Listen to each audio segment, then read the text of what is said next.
m'appelle Gilles Girardin, je suis l'auteur d'un premier roman intitulé Julien le Bienfaiteur et paru aux éditions Erol. C'est évidemment une grande joie, une immense fierté.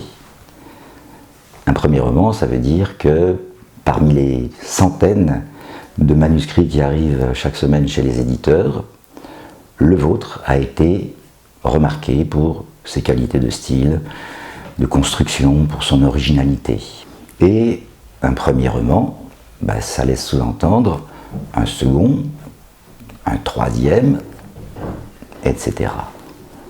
Et donc un premier roman, en fait, c'est un tournant dans une vie d'auteur, c'est une nouvelle page, une page blanche qu'il vous appartiendra de remplir.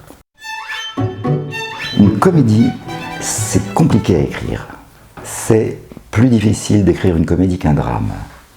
Pourquoi ? Eh bien, tout simplement parce que les larmes sont universelles, alors que le rire ne l'est pas.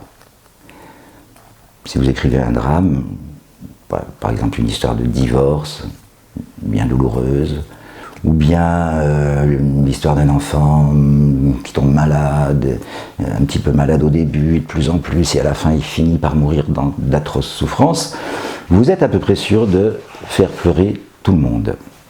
En revanche, une comédie, on est sûr de rien. Pourquoi ? Parce que les gens ne rient pas des mêmes choses. La meilleure preuve, tout le monde connaît les fameuses blagues de fin de banquet. Vous avez la moitié de la table qui rigole et puis les autres qui ne trouvent pas ça drôle du tout, quoi. Je pense que d'un individu à un autre, d'un pays à un autre, d'une civilisation, d'une culture à une autre, on ne rit pas des mêmes choses. Et pourtant, je me suis échiné à écrire une comédie. Ce qui m'a encouragé, en fait, c'est cette fameuse phrase de Rabelais. Rire est le propre de l'homme. Et donc je me suis dit que si rire est vraiment le propre de l'homme, peut-être que la comédie avait encore de beaux jours devant elle.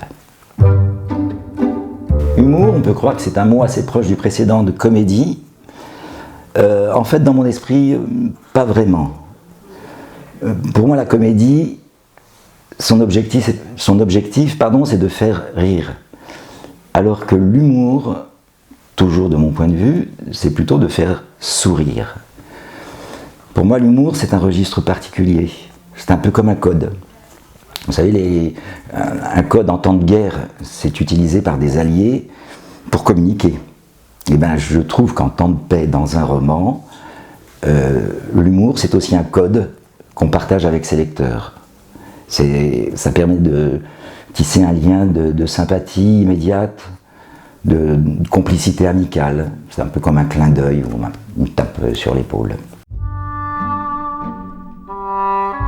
Je résume l'histoire en 2 mots.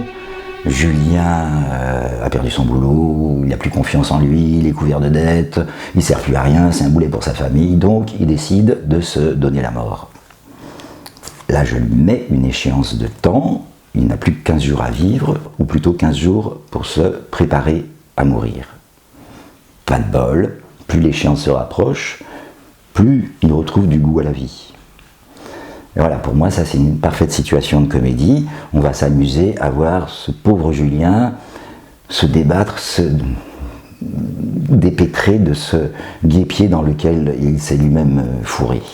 Par ailleurs, l'intérêt de travailler sur une situation comme celle-là, une situation grave, c'est que les personnages ne peuvent pas s'en sortir indemnes. On ne traverse pas une crise existentielle, même si c'est à la blague. On ne traverse pas une crise comme ça sans se poser des questions, sans essayer de comprendre comment on en est arrivé là. Si bien que mes personnages sont obligés de se retourner sur eux-mêmes, de revisiter le passé, de réactiver des traumatismes anciens, de réveiller des fantômes qui sommeillait dans leur inconscient. Voilà, toute cette partie introspective du roman, je pense, donne de l'épaisseur au personnage et de la densité au roman. Alors, ce mot de surprise, je l'associe spontanément à un autre mot, suspense. La différence entre les deux, on va faire appel à ce bon vieil Alfred Hitchcock. La différence entre les deux, il l'explique de manière simple, très imagée et formidable. Il explique des personnages autour d'une table, et sous la table, il y a une bombe.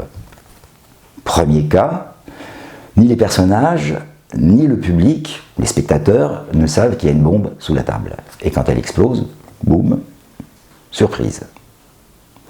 Cas numéro 2, la même situation, des personnages autour d'une table, une bombe sous la table.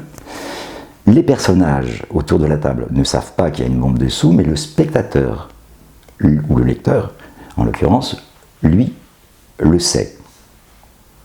Quand va-t-elle exploser? Combien va-t-elle faire de victimes, etc. Tic-tac, tic-tac. Suspense. Pour moi, ces deux notions sont vraiment nécessaires à connaître, et dans Julien Bienfaiteur, je les ai utilisées tour à tour, c'est-à-dire que dans le corps du récit, j'ai fait monter la sauce du suspense, on peut dire suspens aussi, ça marche très bien.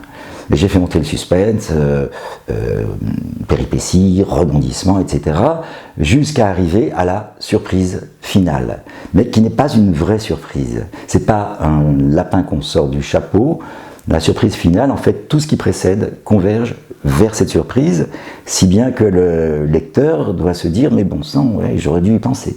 Mais sauf que si on est assez malin, le lecteur n'y a pas réellement pensé. Voilà, je pense que ça, c'est tout l'art du récit, et en tout cas, c'est ce que je me suis efforcé de mettre en place dans Julien Bienfaiteur. Je ne sais pas si j'y suis arrivé, mais maintenant c'est au lecteur de Babelio de me le dire.